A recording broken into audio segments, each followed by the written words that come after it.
This is part 3 in a series on who is the devil. We've already discussed who Satan is. We've discussed the design of the soul and the condition that we're in right now. We've discussed the Antichrist, and we've discussed Leviathan. In this video, we're going to discuss the context of the word of the word that is translated into devil, which is diabolos, and it's a Greek word. It's Strong's G1228. This word means prone to slander, or this is the outline of biblical usage. We're going to look at how God uses it in his sentence. I've demonstrated this for you over and over. Strong's is not always right. The translators don't seem to understand the actual Bible. They just translate. But what is listed here is prone to slander, slanderous, accusing falsely, a calumniator, false accuser, slanderer, applied to a man who, by opposing the cause of God, may be said to act the part of the devil or to side with him. I'm shocked that it doesn't say to be occupied by him. Hello? To be fulfilling his agenda. Like, if he's occupying you, then he is fulfilling his agenda. If God is occupying you, he's fulfilling his will. Why don't they understand that? This is not just like I picked a side. I mean, this is the kind of stupid teaching that leads people to go, oh, well, I don't side with the devil. Who would side with the devil, right? Well, those who are bearing the fruit of being his, those who continue in his ways, adding to the scroll, removing from the scroll, distorting his gospel, living according to the flesh, because that's how the devil gets a license to do business through you, is through your own sin, through what you actually want. So if what you want is money, then your conscience becomes seared when you start succumbing to that desire and claiming to be doing it in the name of God. Now the devil has a license to do business through you. Do you see that in the false teachers? In counterfeit Christianity, they want money. Their consciences are seared. They'll do whatever it is that they'll do and say whatever it is that they need to do in order to get that money and have their mega church and their mega mansion and their tax breaks and all that other stuff. You know, there are things that I have been offered as well to be monetized on this channel. There are ways that I could sell out. But the minute you get that tax exemption status, now there are regulations on you. The minute that you make God a business, now what do you think is going to win out in the end? Your livelihood or speaking things that God tells you to speak that other people don't want to hear? What do you think will win out? And for this reason, I don't give the devil any foothold, any room to do anything. I've provided for myself so that it never is a stumbling block to anyone being able to receive the message or to me speaking it correctly. Matthew 4:1. Then was Jesus led up of the Spirit into the wilderness to be tempted of the devil. And when they had fasted 40 days and 40 nights, he was afterward and hungered. I don't know if that's hungered or hungered. Who knows? It's Hungred. And when the tempter came to him, he said, if thou be the Son of God, command that these stones be made bread. But he answered and said, it is written, man shall not live by bread alone, but every word that proceedeth out of the mouth of God. Then the devil taketh him up into the holy city, and setteth him on a pinnacle of the temple, and saith unto him, if thou be the Son of God, cast thyself down. For it is written, he shall give his angels charge concerning thee, and in their hands they shall bear thee up, lest at any time thou dash thy foot against a stone. Jesus said unto him, it is written again, thou shalt not tempt the Lord thy God. Again the devil taketh him up into an exceeding high mountain, and sheweth him all the kingdoms of the world and the glory of them, and saith unto him, all these things will I give thee, if thou wilt fall down and worship me. Then saith Jesus unto him, get thee hence, Satan, for it is written, thou shalt worship the Lord thy God, and him only shalt thou serve. Then the devil leaveth him, and behold, angels came and ministered unto him. Okay, so one of the things I've been trying to get people to consider is, what is the nature of Satan? There are different symbolism that God has used in order to help us to understand the nature of Satan, but also to help us to understand how it is that Satan is able to tempt or attack. And also that in any moment when Satan is doing something, God is always doing something. Satan is not allowed to just have, and you saw this in the book of Job, even though God, first of all, you saw that God was the one who sent Satan to do these things to Job, but you also saw that Satan was not allowed, God set the parameters around what Satan was allowed to do. He was not allowed to kill Job. He's been described as an angel. He's been described as a serpent, as Leviathan, as the devil, the accuser, a slanderer. And we've been told that we're not actually being tempted by something outside of ourselves. We're being tempted by our own desires. And this is the reason why we are required to be disciplined in our physical flesh and circumcised from the sinful flesh.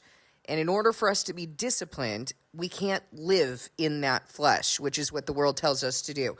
Everybody's learning how to meditate in their mind. You don't do that. You meditate in your heart. You meditate by the Spirit on God, not in your head. You meditate in the mind of your heart, which is the word cardia in Scripture, Kardia. That is a Greek word, and it means the mind of your heart. The place that God is doing his ministry is in your heart and by his Spirit. And if he is Spirit, he's speaking to your spirit. And he has told us that the Spirit that's in you is willing to do the things of God. It's willing, but the flesh is weak. We are told that if we resist the devil, that he will leave. So while he is an entity, what I'm trying to get you to understand is there is not something that is physical coming from outside that is attacking you. The only reason he's able to even get to you is because of the condition that you're in. What he's doing is attacking your condition. And so if you are obeying what God has said, which is to be disciplined in your physical flesh and circumcised from the sinful flesh, he's not going to be able to get to you. That's why he wasn't able to get to Jesus. Jesus was living in God's truth. He was living in the heart and spirit. These things were in his heart. The authority of God was in his heart, and that's what came out of his mouth. Immediately, that's what comes out of his mouth. No, I'm not going to do any of that. And here's why. Here's what the truth is. I know what you're doing. The jig is up. Depart from me. But you see, he continued to resist the devil, and eventually, angels came and ministered to him. By the way, it always seems to be that this is described in such a way as though it just, happened back to back. No, this was happening over a period of 40 days and 40 nights. And I think that a lot of times we lose sight of that. Like we think, oh, well, I resisted it. So, hello, help me, God. Have you resisted it for 40 days and 40 nights? That's a long time to be resisting certain things. It's a long time to stand in truth. And Jesus, the word says that he was led into the wilderness to be tempted, to be tested before he began this ministry that the Father set him apart to do. What do you think the case will be for you? Do you think that Jesus is different from us in that way, or do you think that he set an example? Because Jesus really didn't need to go through all of the things that we go through in judgment. He did it as an example to us to show us that he did all of this without sinning. And you know what? His family thought he was crazy. They showed up at the temple to collect him, thinking that he had gone out of his mind. What friend or confidant did he have? Because, we like to use certain things as excuses for why we can't do what God has called us set us apart to do, right? Oh, it's my history. It's my trauma. It's my, I didn't have a supportive family. No one understands me. I'm alone in the world. Well, what about Jesus? The book of John tells us that he didn't give himself to the people because he knew what was in their hearts. Do you know how lonely that is? Or was it not lonely for him because he is the Son of God? He came here in the same condition we did, in the same flesh that we have. The word tells us he was tempted in every way and did not sin. Matthew 13:39, the enemy that sowed them is the devil. The harvest is the end of the world, and the reapers are the angels. Okay, so he's talking about the parable of the sower, and he's saying that the good seed are the children of the kingdom, but the tares are the children of the wicked one. That's what the devil has sown, are wicked children. How's he do it, guys? How does he sow wicked children? They are tempted by their own desires. When they succumb to that, when they succumb to the temptation, it gives birth to sin, and then that gives birth to death. Death is defined by the spirit that is occupying you, and the one you have chosen to brand you as its own. You can't go on making a practice of deliberately sinning. You have to be on an upward trajectory of being purified, made spotless, and refined. If that is not what's happening with you, you're not in your covenant, you are in danger. 25:41. Then shall he say also unto them on the left hand, Depart from me, ye cursed, into everlasting fire, prepared for the devil and his angels. Let's look at the context of this. So he says, The king shall answer them and say unto them, Verily I say unto you, inasmuch as ye have done it unto one of the least of these brethren, ye have done it unto me. Then shall he say also unto them on the left hand, Depart from me, ye cursed, into everlasting fire, prepared for the devil and his angels. For I was hungered, and ye gave me no meat. I was thirsty, and ye gave me no drink. I was a stranger, and ye took me not in. Naked, and ye clothed me not. Sick, and in prison, and ye visited me not. Okay, so then we have the context of that we already read about the 40 days and 40 nights in the book of Luke. And there's one sentence, I don't want to go back over that unless there's is something more that is being contributed here in that particular version. In Luke 4:13, it says, And when the devil had ended all the temptation, he departed him for a season. So it's not like Jesus was just like, oh, okay, I just need to stand right now. I just need to stand right now, and I'll never deal with this again. No, all of us, this is happening with all of us. And I said in one of the videos that someone was asking, well, how do we get to this point where we're just sort of smooth sailing with God? You don't. You don't get to a point where you're smooth sailing with God. You're being purified, made spotless, and refined. You're being tested this entire time in order to know that that you're worthy. And even though Jesus did not succumb to sin, he was being tested to make sure that he would be the blameless Lamb of God. And he was tested right down to the very last minute, guys. And so what will happen is that God is going to use the devil in order to test you, in order to cause you to demonstrate that you are who you're choosing. You pass the test, he will depart from you. You resist the devil, he will flee. God's angels will attend you. You will know God. We were talking about this last night. I know that, there are times when you don't hear from God, but it is not that he has not turned his face from his faithful ones. I'm going to share something with you. Yesterday, I think it was yesterday or the day before, this song came into my head. Actually, I think it was playing on my playlist. And this is how it goes. You've probably heard this song. Selah, I think Selah, I know Selah sings it. I don't know if it's actually their song. But it goes, How deep the Father's love for us, how vast beyond all measure, that he should give his only son to make a wretch his treasure. How great the pain of searing loss, the Father turns his face away. What?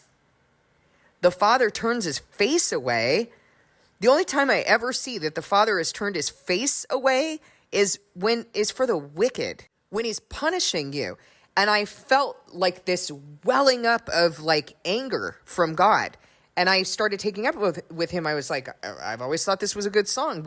Why are you showing me your anger right now? And it was over that statement. The Father turns his face away. Now, this is referring to his son who is without sin. The only time that it ever talks about the Father turning his face away is for the wicked. So what are we implying here? What are they implying in these lyrics? The Father turns his face away. No, he does not.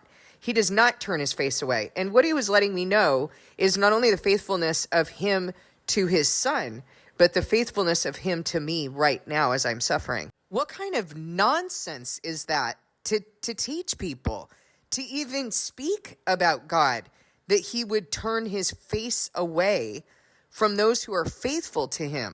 There are times when we're going through things, and I'm going through a season right now of something very difficult, and I'm hearing him talk to me about things that I'm not asking him about. He's talking to me about other things. Well, technically I am asking him, because I'm asking him for my daily bread, and I'm asking him to lay my heart bare, tell me what I need to work on, what do you want to speak to me today? But he's not telling me what's going to happen with my house, with the building, with all of these other things. And so it's a difficult time. It's a time of faith building. And when you're going through it, when he is bringing you through a time of faith building, he's requiring you to hold on to your own faith. Does that mean that he's turned his face against you or away from you He's turned his face away from your pain. That is sickening. And I want to tell you why I feel so strongly about it, because I feel what he caused me to feel about it. And it's actually very, very comforting, because I know that that is not his heart. He does not turn from those he loves who love him. He will not abandon you as you're going through these things. As a matter of fact, he says, don't be afraid, Jacob. Don't be afraid. Little Israel, when you go through the waters, I will be with you. When you go through the fires, I will be with you. This is an accusation against God that he is unfaithful. It is without understanding. It's wicked. It's accusatory. It comes from the devil. What an odd thing to start the first line of the song with how deep the Father's love for us, and then make the accusation that the Father turns his face away. No, he doesn't turn his face away. Not even like he's wincing at what's going on. No, he's watching every single thing that's being done to his son and being done to his children. So you need to know this. You need to know this in order to fight the battle. You need to know that he does not turn his face away. And you need to know that if you resist the devil, he will flee. And eventually his angels are going to attend you. And what I was telling the body yesterday is that though I am not, though I'm going through this period of testing and this period of faith building, I know that I'm going to feel God. I know that I'm going to see his glory, and I know I'm going to look back I'm going to be in that moment, and I'm going to be like, see, I knew that you were real, and I'm going to relish in it, and I'm going to know that I know that I know that I know of his faithfulness, of who he is. But he doesn't do this for us. There's another thing that he does when he is going to bring you through a period of testing. He will give you certain peace, and you'll be very clear. Oh, I know that he's going to do this thing. I know that this is true. I know this and that. He will give you certain peace, and then the next day he might start pulling back that peace or that clarity in order for you to hold on to what you know, in order for you to hold on to, okay, but yesterday this was really clear. So I know that he's testing me right now. If you don't know the nature of this battle, if you don't know what God is doing in order to purify, make spotless, and refine you, then you're going to be like a wave tossed in the wind. You're going to look in the mirror and forget what you look like from day to day. If he has given me clarity and peace one day, and the next day he scales it back so that I need to hold on to that, what's going to happen if I don't know what he's doing? The next day I'm going to feel like exactly what that stupid song said. The Father has turned his face away. No, he hasn't. He's right there. He just took off my training wheels. Now he's seeing how I'll do. See, you know what it is to balance on your bike when you have those training wheels. Now let's see how you do it when you don't. I'm right behind you. I'm not going to let you fall. I know that it's scary. It's okay. I'm right here. I'm not going to let you fall. I know that you can't see me, but I am right behind you. Go to my word. My word tells you that I'll be with you when you're going through the waters, when you're going through the fire. Do you believe it or not? Just because you can't see me right now, do you believe that I'm right here? It's terrifying, you guys. Like, this covenant is not for the faint of heart. It's terrifying, but it's not just terrifying. It's also miraculous. It's also exhilarating when you see the glory of God, when you feel his presence, when you hear him, when there's clarity, when he says, well done, good and faithful servant. You don't get that on the other side. You will never get that with Satan. Your rewards will be here, but you will never feel, just like when I had great wealth, I never felt peace. I never felt like I had arrived to a place where I was secure. I never, ever felt that. And even though right now you don't feel that continuous security, it's because of what God's doing. It's because he's requiring you to stand and to believe in that security, to believe in what is unseen, to believe that your Father is right behind you and he's not going to let you fall. And that when you have passed the test, when you've passed each respective test, he's going to reveal himself. He's going to show you, see, I was right here. I promised you that I wouldn't leave you. I was right here. You have to understand what he's doing if you're going to understand how to fight the battle. You have to understand what's required of you if you're going to understand how to fight the battle, if you're going to make it. In John 6:70, Jesus had been preaching that he was the bread of life. And people were falling off. He was saying, I'm the bread of life. You've got to drink of my blood and eat of my flesh. He was trying to explain to them, I am this sacrifice. You guys have been partaking of the sacrifices, and in the same way, you need to do that spiritually with me. I'm the bread that came from heaven. And people were dropping off, and they were saying, this teaching is too hard. Who can understand it? And they were leaving. And Jesus turned to the apostles and he said, are you going to leave too? And Peter said, Lord, you have the words that lead to eternal life. Where would we go? We believe in you. We believe that you're the Son of God. And Jesus responded, have I not chosen you 12? And then he admitted that one of them was a devil, which of course was Judas. He knew that Judas was going to betray him, and he knew that Judas didn't believe. So he's referring to a human being as a devil. Now, when we talked about the Antichrist in the last video, we talked about how John said that the Antichrist is in the world, and even now many Antichrists have come. What is Jesus doing right here? He is saying that the devil is operating in Judas. Even in that moment when Judas went to betray Jesus, and Jesus had turned to him during that Passover supper, he said, go quickly and do what you have to do, what you're going to do. And Satan entered Judas. Okay, so we have this concept here that's being established of angels that are attending you when you've chosen God, and an angel that is inhabiting you when you've chosen the devil. And so for this reason, Jesus refers to them as a devil. In John 8:44, he'd been talking with a certain group of Jews who could not understand his language, could not understand what he was speaking. They should have been able to understand his language because it's not like they're speaking a different language, but they could not understand the message he had. And he says to them, why is my message not clear to you? Or in some translations, why is my language not clear to you? Because his language should be clear. These are people who claim to know the word. They claim to be in the covenant with Moses, children of Abraham, right? So why is my message not clear to you? And he answers his own question. He says, ye are of your father, the devil, and the lusts of your father ye will do. So you want to do what your father desires. He was a murderer from the beginning and abode not in truth, because there was no truth in him. When he speaketh a lie, he speaketh of his own, for he is a liar and the father of it. So what follows? I mean, Jesus has just said it right here. You want to do the things that your father wants to do. That's how he knows when someone is, if someone is of God or they are of the devil. Because those who are of God do what the Father desires.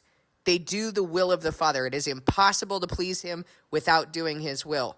Those who are of the devil, those who are devils or are antichrists, who receive his name, who receive his branding on their foreheads and in their hearts, these are those who do the agenda. They carry out the will of the devil. When you cross over from death to life and you are inhabited by God, your character begins to be the character of God. You begin to be moved into having the character of God.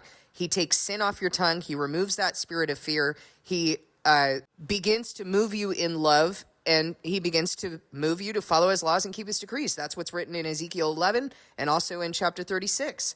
He removes that heart of stone, places in you a heart of flesh, a softened heart, places his spirit in that heart, and begins to move you to follow his laws and keep his decrees. You have to be a new creation. There's no way for you to be in Christ and not change. There's no way for you to be in him and continue to deliberately sin.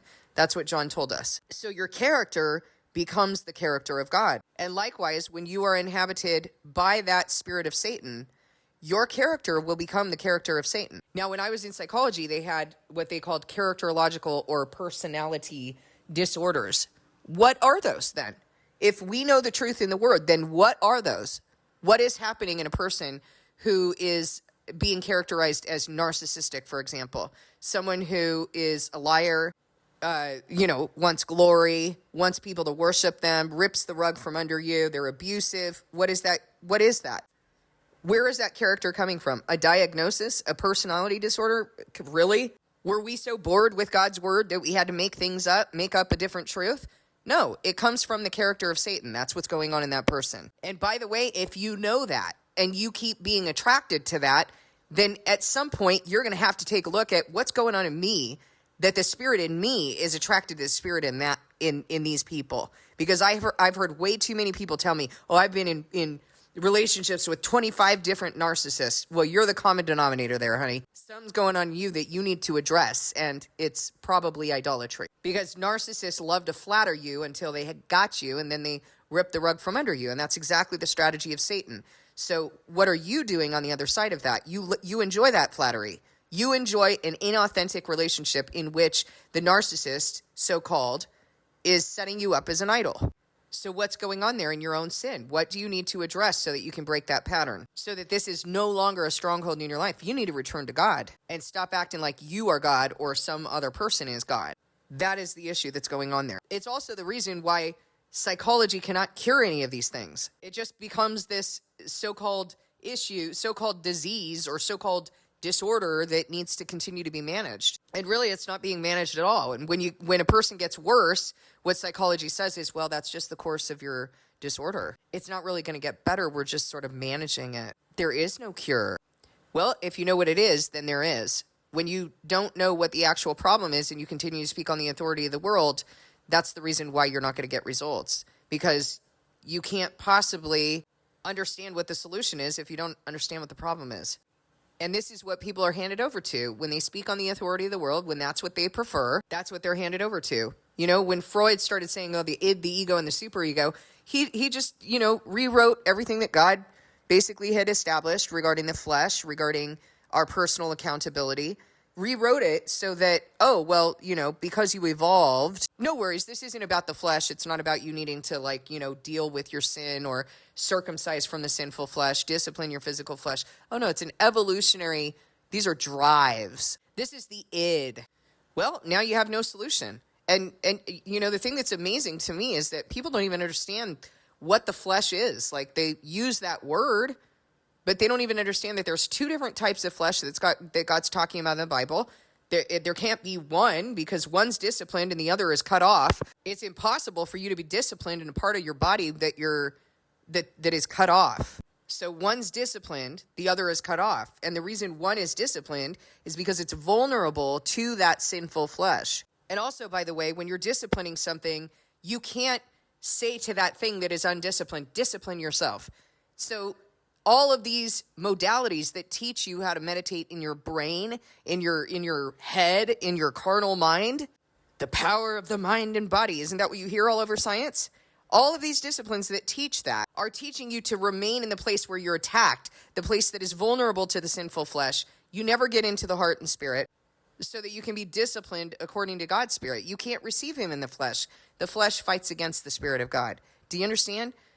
When he makes you a new creation, he gives you a new heart. He places his spirit in you. He begins to move you to follow his laws and keep his decrees. And he speaks to your spirit because your spirit came from him. Your spirit is willing, but your flesh is weak. Your spirit is willing to do the things of God, can receive the things of God, and is able to be disciplined. And so when you're living in that way, your physical flesh has no other choice but to discipline according to the Spirit of God, because that's what you've prioritized. But if you listen to the world, the stupid world, and you go and try to meditate in your carnal mind and live in this place where you think that you have some sort of pseudo power, you'll be handed over to the spirit that you've chosen. You have not chosen the Spirit of God. You cannot hear from God in your carnality. He is not flesh. He's not going to speak to you in an auditory way. He speaks to your heart. He makes the rules, not us. So a devil is defined as those who are executing the will of the devil. They're occupied by the devil, and their desire is to do what their father desires. They are servants of the devil. They literally serve him, and a lot of them really truly believe that they are Christian. And the way that you know them, and the reason why John said, test the spirit to see if it's from God. Not everyone is from God. You need to test that spirit. You need to look at the fruit that's coming out of that person. The way that you will know is by looking at what's coming out of their right hand, their forehead, and their mouth.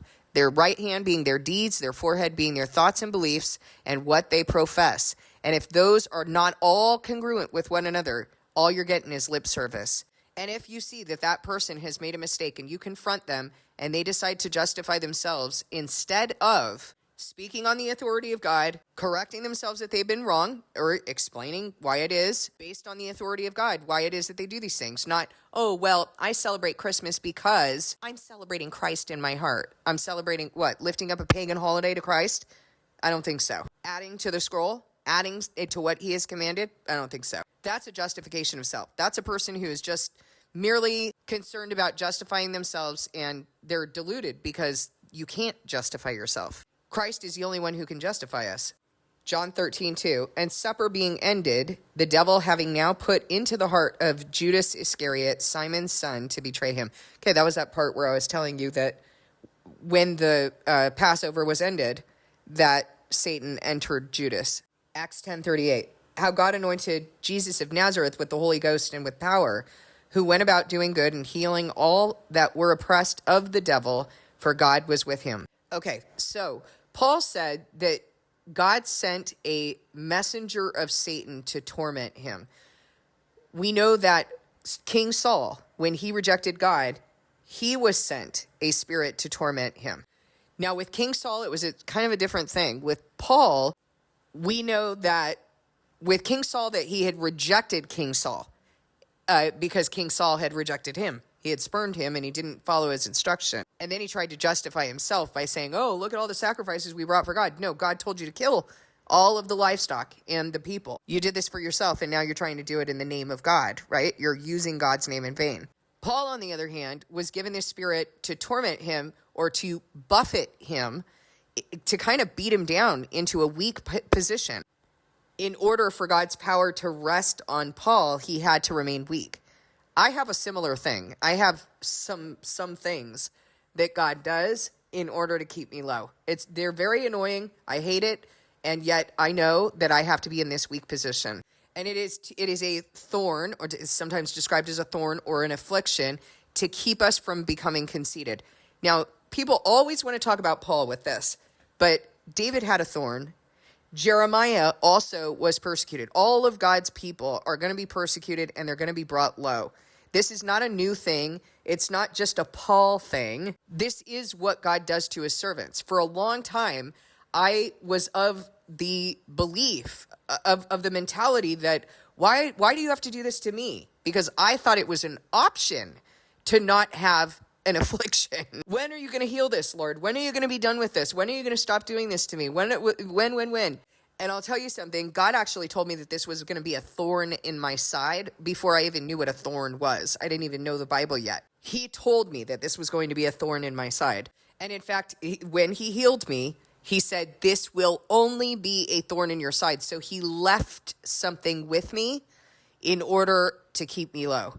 And so now I just accept it. I know that this is, the way it is. I'm not attacked. It's not like I'm not breaking out welts and open blisters like I used to, but I have physical afflictions that keep me low. He doesn't even allow me to tolerate certain foods so that I stay very, very disciplined, so that I'm not, I lived a life in which I gratified the flesh in every way. I did whatever I wanted, and now I have to live in a way that's extremely disciplined, in part because if he didn't do these things, I become undisciplined. So he makes sure that he keeps me very regimented.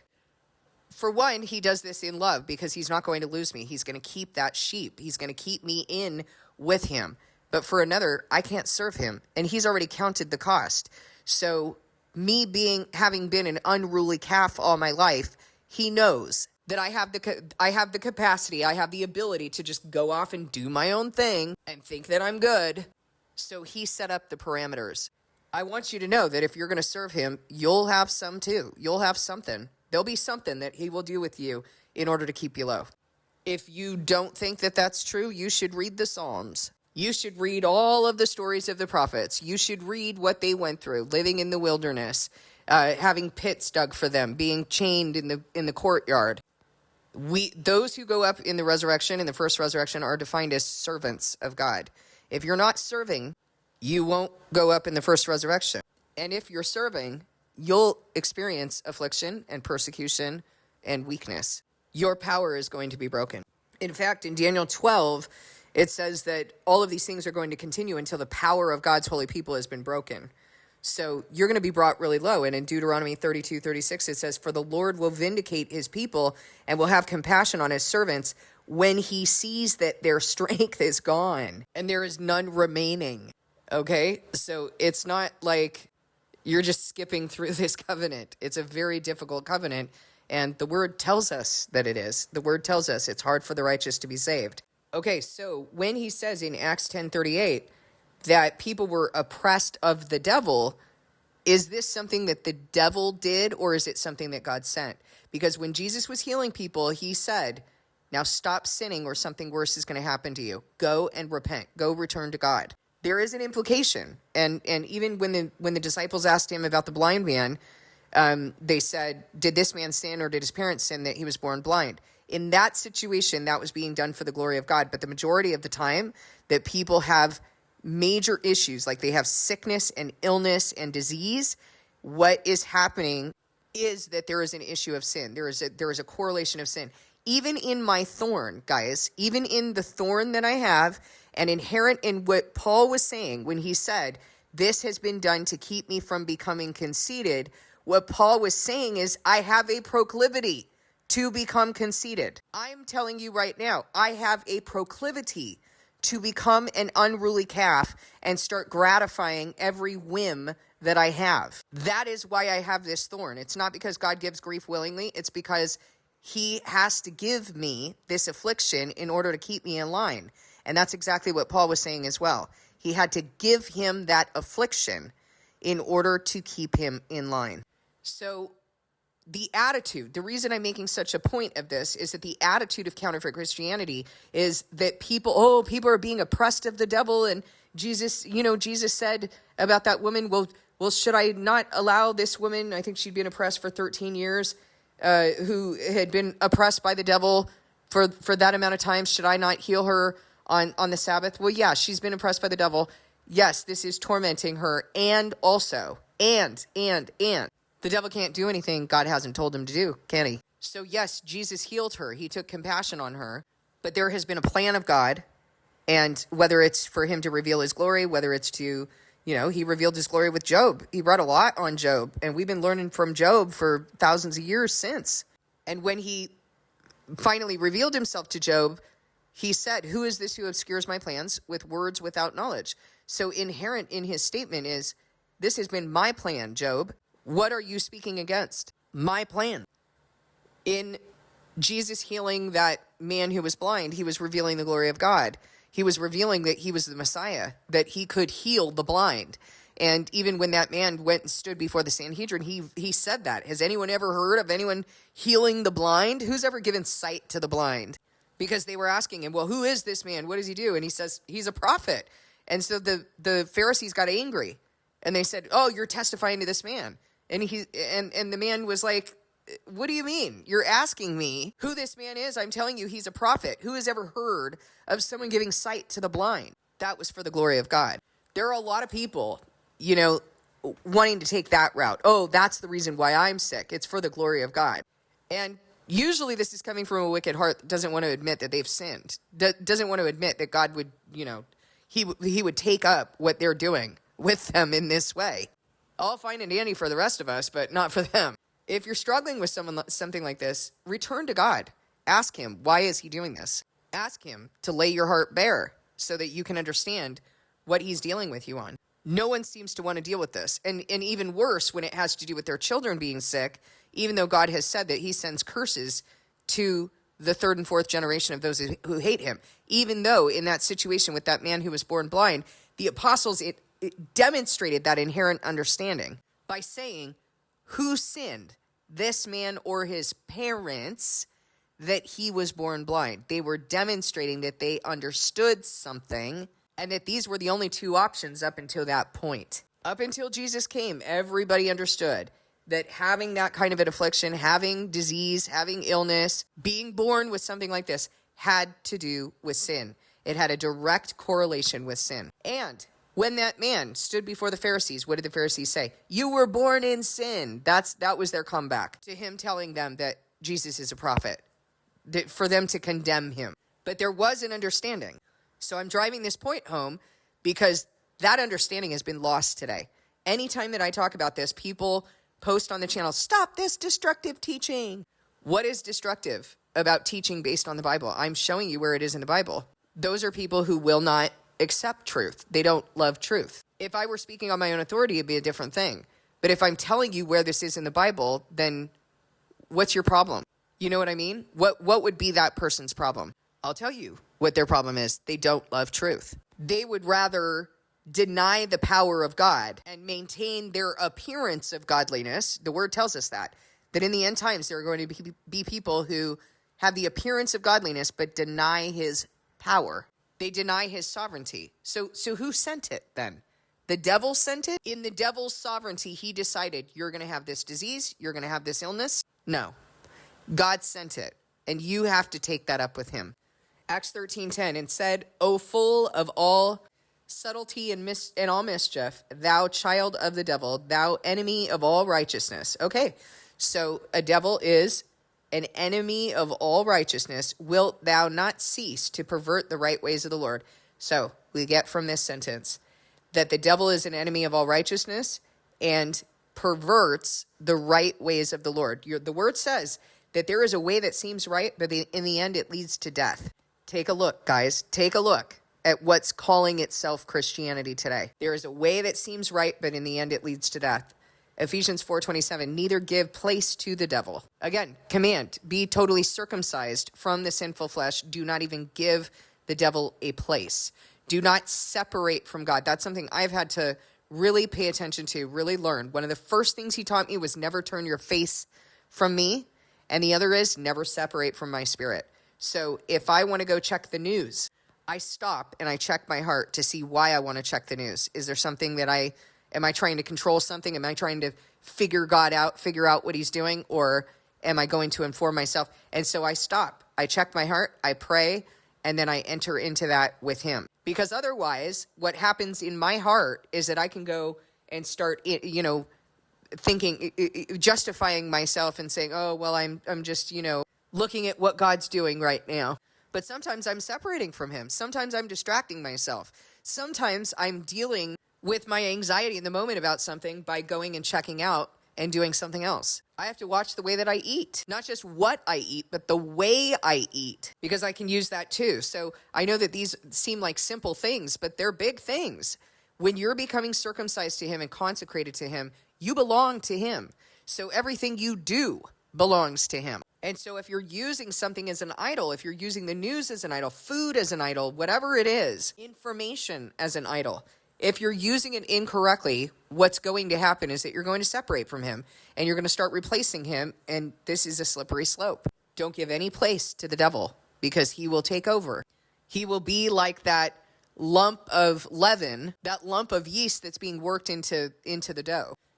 Ephesians 6:11, put on the whole armor of God that ye may be able to stand against the wiles of the devil. Okay, so we have to understand what the schemes of the devil are. One of the first things that I teach people is that compulsion, impulse, compulsion, being compulsive, that is an indication that the devil is, that you need to return to God. That is an indication that you need to slow down, return to God, and start recognizing what it is that you're feeling in those moments when you start to have that compulsive, jacked up anxiety in your flesh. When that happens, you need to keep turning to God. You need to prove to him that you've chosen him. That is a huge scheme of the devil.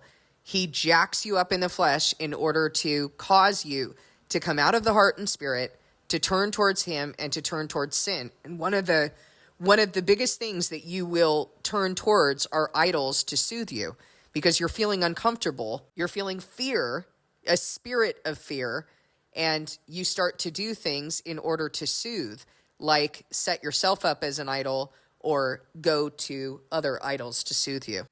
1 Titus 3:6, not a novice, lest being lifted up with pride, he fall into the condemnation of the devil. Moreover, he must have a good report of them which are without, lest he fall into reproach and the snare of the devil. Okay, so the word is talking about those who are serving in God's church. If you're going to serve in his house, you have to be above reproach. That does not mean above questioning. That is a huge misinterpretation. It is a demonic distortion of the word. Jesus answered questions. You are not better than Jesus. What the word is saying is that you can't be, think about this. It's disgraceful for someone to be needing correction out there in the world, like a pastor who gets a DUI, a pastor who has cheated on his wife, who's addicted to pornography, who does not have a spirit of control, self-control. I don't see why people don't see this, that there are pastors who this is happening, who are grossly overweight. John Hagee, for example. Is that a spirit of self-control, guys? That is a person who is self-controlled, who is not gratifying their flesh, who is circumcised to God, consecrated to him, who's not living in indulgence. Come on. That is a problem. I don't care if anyone thinks that that's not nice. It's a problem. Even Eli was spoken of that way in the Bible. God said that he was a heavy man, and it was part of the way that he died. He was not managing his house well. He fell back off of his chair. His neck was broken and he died, for he was an old man and he was heavy. Heavy is not an affliction. Heavy is the fruit of a person who does not have self-control. And God says, I haven't given you a spirit of fear, but of love, power, sound mind, and self-control. So this is an indication of sin. It is an indication of someone who does not have their house in order. And God has drawn this correlation with someone who he claimed did not have his house in order. He was not managing his house. This is why Eli was told that God was going to destroy his house, including him. 1 Titus 3:11, even so, their wives be grave, not slanderers, sober, faithful in all things. The context is slanderer here, by the way. 2 Titus 2:26, and that they may recover themselves out of the snare of the devil, who are taken captive by him at his will. 2 Titus 3:3, without natural affection, truce breakers, false accusers, that's the context, incontinent, fierce, despisers of those that are good. Titus 2:3, the aged women likewise, that they be in behavior as becometh holiness, not false accusers, not given to much wine, teachers of good things. So false accusers, slanderers, gossips, these are things that God hates. He hates these things. Hebrews 2:14, for as much then as the children are partakers of flesh and blood, he also himself likewise took part of the same, that through death he might destroy him that had the power of death, that is the devil. James 4:7, submit yourselves therefore to God, resist the devil, and he will flee from you. 1 Peter 5:8, be sober, be vigilant, because your adversary the devil, as a roaring lion, walketh about, seeking whom he may devour. 1 John 3:8, he that committeth sin is of the devil. For the devil sinneth from the beginning. For this purpose, he, the Son of God, was manifested, that he might destroy the works of the devil. Okay, so it's not just like destroying the works of the devil. It's destroying those who are part of the works of the devil, are those children he has bore, those who do his will. They are those through whom he is fulfilling his will. 1 John 3:10, in this the children of God are manifest, and the children of the devil. Whosoever doeth not righteousness is not of God, neither he that loveth not his brother. Jude 1:9, yet Michael the archangel, when contending with the devil, he disputed about the body of Moses, durst not bring against him a railing accusation, but said, the Lord rebuke thee. Revelation 2:10, fear none of those things which thou shalt suffer. Behold, the devil shall cast some of you into prison, that ye may be tried, and ye shall have tribulation 10 days. Be thou faithful unto death, and I will give thee a crown of life. This is referring to the witnesses. Revelation 12:9, and the great dragon was cast out, that old serpent called the devil and Satan, which deceiveth the whole world. He was cast out into the earth, and his angels were cast out with him. Now that happens when the witnesses complete their testifying. It has not happened yet. So I realize that people have heard false teachings in counterfeit Christianity, that the devil got cast out of heaven. No, he's still in the heavenly realms until the witnesses complete their testifying. Revelation 12 talks about that. Therefore rejoice, ye heavens, and ye that dwell in them. Woe to the inhabitants of the earth and of the sea, for the devil is come down to you, having great wrath, because he knoweth that he hath but a short time. Now that is when the Antichrist reign begins. Revelation 20, verse 2. And he laid hold on the dragon, that old serpent, which is the devil and Satan, and bound him 1,000 years. And verse 10. And the devil that deceived them was cast into the lake of fire and brimstone, where the beast and the false prophet are, and shall be tormented day and night forever and ever. Okay, so to sum things up, part of the reason why we're looking at this is because I want to understand the nature of the devil. When the word says that death and Hades are going to be thrown into the lake of fire, you're not going to pick them up like a boulder and throw them into the lake of fire. And so when God is talking about Satan, there's also symbolism that he uses in order to help us to understand that there's more to the devil than just being this external entity or something like that. Part of what we're talking about when we talk about Satan is everything that he stands for, his will, his agenda, what he's doing. And so just like when we talk about righteousness is in you by the Spirit of God.